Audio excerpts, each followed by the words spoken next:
আমার মায়ের বিয়ের 12 বছর পরও কোনো সন্তান ছিল না।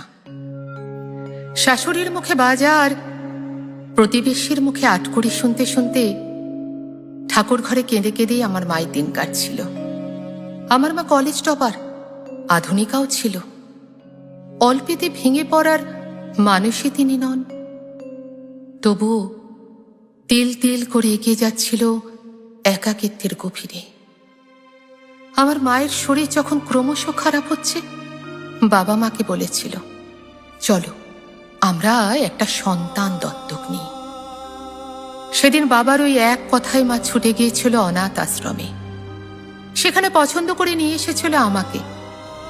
আমার তখন ক্লাস 5। আমি জানতাম আমি একজন বৃহন্নলা, কারণ আশ্রমের সবাই আমাকে হিজড়া বলে ডাকত। সেদিন অনেক সময় ধরে মা আমার চোখের দিকে তাকিয়েছিল। কি দেখছিল জানি না। অনেক বছর বাদে বলেছিল, সেদিন তোর চোখে আমি খিদে দেখেছিলাম, মানুষ সবার খিদে।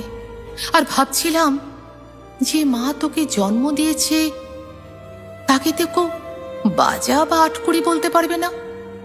আমি তো একটা সন্তান চেয়েছিলাম যে আমাকে মা বলে ডাকবে। আর তোর মা কেমন তোকে নির্দ্বিধায় আশ্রমে রেখে গেল। আমি আর তুই পারবো একে অপরের পরিপূরক হয়ে বাঁচতে। আমার বাবা, আমার ঠাকুমা কেউ আমাকে অতটা পছন্দ করতো না। মা আমাকে সবসময় আগলে আগলে রাখত, কোনোদিনই কোনো কিছুর আঁচই লাগতে দেয়নি। নাম রেখেছিল অগ্নিকণা। শুনিয়েছিল রামায়ণ মহাভারতের নারীকুলের গল্প। মা আমার কাছে দেবী। তার শিক্ষায় আমি হয়ে উঠেছিলাম আগুনের মতো তেজি। অন্যায়, অপবাদ, অত্যাচারে আমি জ্বলে উঠতাম আগুনের মতো। চিৎকার করে বলতাম, আমি মানুষ। আর সেটাই আমার একমাত্র পরিচয়। আমি জাত, ধর্ম, লিঙ্গ কিচ্ছু মানি না। আমি মানুষ। আর সত্যি সত্যি একদিন আমরা একে অপরের পরিপূরক হয়ে উঠলাম। আমি এখন প্রতিষ্ঠিত হয়েছি, একটি কলেজে পড়াই। আমাদের দোতলা বাড়িটাকে সাজিয়ে গুছিয়ে আমরা একটি বৃদ্ধাশ্রম তৈরি করেছি। সেখানে কারা থাকে জানেন? কারা থাকেন? একদিন যারা গর্ভের সন্তান ধারণে আমার মাকে যা নয় বলে অপমান করেছিল, তারা থাকেন সেই বৃদ্ধাশ্রমে। যারা আমাকে দেখে ঘৃণায় মুখ ঘুরিয়ে নিত, আমার চালচলন কথাবার্তায় হেসে উঠত, তারা থাকেন সেই বৃদ্ধাশ্রমে।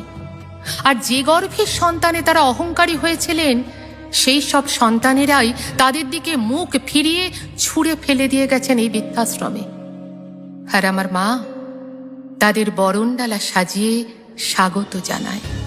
বলেন, যে সন্তানকে আমি গর্ভে ধারণ করিনি তার জন্য আমি গর্বিত। আমি অগ্নিকণা, বৃহন্নলার মা। আমি অগ্নিকণা, বৃহন্নলার মা।